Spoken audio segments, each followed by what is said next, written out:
नमस्कार, मैं फिजा। स्वागत है आप सभी का 4 PM न्यूज में। दोस्तों, जब से भारत और अमेरिका का ट्रेड डील हुआ है, तब से विपक्ष लगातार सरकार पर हमलावर है और इसकी आलोचना कर रहा है। सभी दलों का कहना है कि इस डील से सबसे ज्यादा नुकसान भारत को है और आम जनता को इस डील का भुगतान करना पड़ेगा। इसी कड़ी में आपको बता दें कि शिवसेना यूबीटी की नेता प्रियंका चतुर्वेदी ने हाल के दिनों में भारत और अमेरिका के बीच हुई ट्रेड डील को लेकर लगातार मोदी सरकार पर सवाल उठा रही है। इसी मुद्दे पर उन्होंने एक बार फिर सरकार को घेरने की कोशिश की है। दरअसल अमेरिका के वित्त मंत्री के एक ट्वीट को लेकर विवाद खड़ा हो गया है। इस ट्वीट में भारत को अमेरिका का उपनिवेश जैसा बताने की बात कही गई है, जिसे लेकर भारतीय राजनीति में चर्चा तेज हो गई है। इस पर प्रतिक्रिया देते हुए प्रियंका चतुर्वेदी ने कड़ी नाराजगी जताई और कहा कि भारत एक स्वतंत्र और मजबूत देश है, उसे किसी भी तरह के किसी का उपनिवेश बताना गलत है और अपमानजनक है। प्रियंका चतुर्वेदी ने अपने जवाब में मोदी सरकार से भी सवाल किए हैं। उनका कहना है कि अगर भारत और अमेरिका के बीच जो ट्रेड डील हुई है वो देश के हित में है, तो फिर ऐसी टिप्पणियां क्यों सामने आ रही है। उन्होंने सरकार से साफ तौर पर इस मुद्दे पर जवाब देने की मांग की है और कहा कि भारत की संप्रभुता और सम्मान से कोई समझौता नहीं होना चाहिए। उन्होंने ये भी कहा कि सरकार को ऐसे बयानों पर सख्ती से प्रतिक्रिया देनी चाहिए, ताकि दुनिया को ये संदेश जाए कि भारत किसी भी देश के सामने झुकने वाला नहीं है। इस पूरे मामले को लेकर राजनीतिक बहस तेज हो गई है और विपक्ष सरकार से स्पष्टता की मांग कर रहा है। दरअसल आपको बता दें कि अमेरिका के वित्त मंत्री ने सोशल मीडिया प्लेटफॉर्म एक्स पर एक पोस्ट करते हुए कहा कि राष्ट्रपति डोनाल्ड ट्रंप के ऊर्जा एजेंडे के कारण अमेरिका में तेल और गैस का उत्पादन अब तक के सबसे ऊंचे स्तर पर पहुंच गया है। उन्होंने बताया कि वैश्विक बाजार में तेल की सप्लाई को लगातार बनाए रखने के लिए अमेरिकी स्ट्रेटेजी विभाग ने भारतीय रिफाइनरियों को रूसी तेल खरीदने के लिए 30 दिनों की अस्थायी छूट देने का फैसला किया है। उन्होंने अपने पोस्ट में आगे स्पष्ट किया कि यह फैसला सिर्फ एक अल्पकालिक और सीमित उपाय है। इसका उद्देश्य रूस को कोई बड़ा आर्थिक फायदा पहुंचाना नहीं है। उन्होंने कहा कि ये छूट सिर्फ उन तेल सौदों के लिए दी गई है जो पहले से ही समुद्र में फंसे हुए तेल से जुड़े हैं और जिनका लेन देन पहले से चल रहा है। अमेरिकी वित्त मंत्री ने यह भी कहा कि भारत अमेरिका का एक अहम और भरोसेमंद साझेदार है। उन्होंने उम्मीद जताई कि आने वाले समय में भारत अमेरिका से तेल की खरीद को और ज्यादा भी बढ़ाएगा। उनके मुताबिक ये अस्थायी कदम वैश्विक ऊर्जा बाजार पर बढ़ते दबाव को कम करने में मदद करेगा।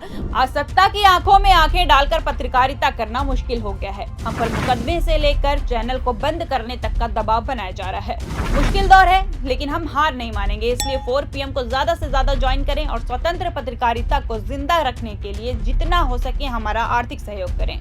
उम्मीद है कि आपके सपोर्ट से ये जंग भी हम जीत जाएंगे।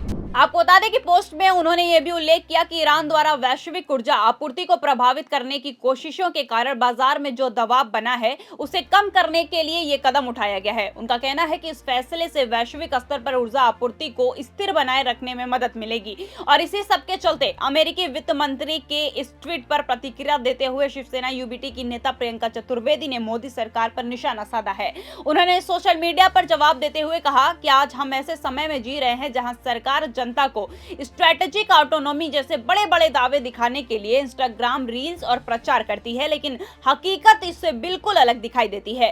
प्रियंका चतुर्वेदी ने कहा कि सच्चाई ये है कि सरकार ने एक व्यापार समझौते की आड़ में भारत के हितों को दांव पर लगा दिया है।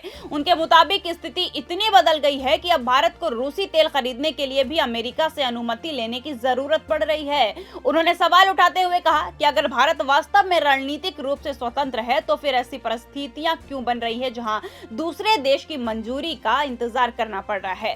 प्रियंका चतुर्वेदी ने इसे भारत की विदेश नीति और आर्थिक फैसलों पर गंभीर सवाल खड़े करने वाला मुद्दा बताया है। उनकी इस टिप्पणी के बाद राजनीतिक हलकों में इस मुद्दे को लेकर चर्चा और तेज हो गई है और विपक्ष सरकार से इस पूरे मामले पर स्पष्ट जवाब देने की मांग कर रहा है। प्रियंका चतुर्वेदी ने अपने बयान में आगे कहा कि अमेरिकी वित्त मंत्री के एक्स पर किए गए पोस्ट का लहजा और अंदाज ध्यान से पढ़ने पर काफी कुछ साफ दिखा देता है।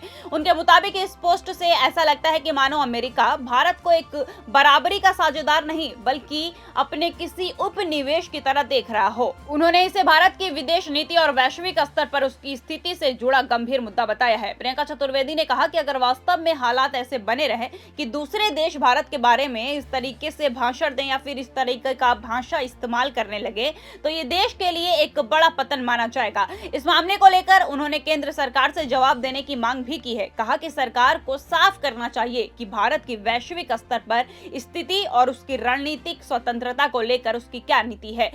अब दोस्तों जिस तरीके से अमेरिका ये दावा कर रहा है तो क्या हमें ये मान लेना चाहिए कि हम फिर से गुलाम हो चुके हैं, क्योंकि अब देश को मोदी थोड़ी ना चला रहे हैं बल्कि ट्रंप चला रहा है। और मोदी जी ऐसे कठपुतली बने हुए हैं कि पूछिए ही मत। कभी इजराइल को फादरलैंड बता देते हैं तो कभी अमेरिका के इशारों पर नाचने लगते हैं, और अब इतने डर जाते हैं कि बरसों से चलते आ रहे रिश्ते से भी घबराने लगे हैं। जी हाँ दोस्तों, आप सभी को मालूम ही होगा कि कैसे हाल ही में इजराइल और ईरान के युद्ध के बीच खामेनेई की शहादत हो गई और हमारे मोदी जी ने श्रद्धांजलि तक नहीं दी। क्यों?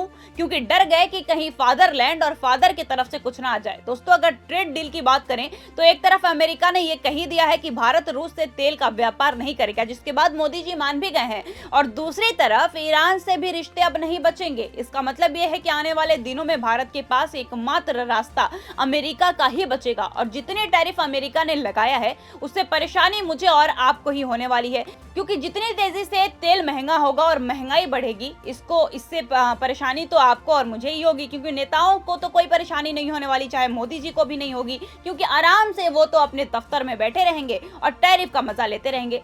दोस्तों वो दिन दूर नहीं होगा जब देश पूरी तरीके से अमेरिका का गुलाम कहलाएगा। फिलहाल के लिए इस खबर में आपकी क्या राय है, हम जरूर जानना चाहेंगे। और इस खबर में मैं आपको बस इतना ही बताना चाह रही थी कि किस तरीके से दिन पे दिन अमेरिका भारत को अपना कठपुतली मानता जा रहा है और मोदी जी अमेरिका के इशारे पे नाचते जा रहे हैं। इस खबर पे आपकी क्या राय है, हम जरूर जानना चाहेंगे। अपनी राय हमें कमेंट करके बताएं। अगर आपको वीडियो पसंद आई हो तो लाइक करें, शेयर करें और सब्सक्राइब करना बिल्कुल भी ना भूलें। फिलहाल के लिए बने रहिए 4PM महाराष्ट्र के साथ। ऐसे ही देश दुनिया की बड़ी खबरें जानने के लिए हम आपको टाइम टू टाइम अपडेट देते रहेंगे। धन्यवाद।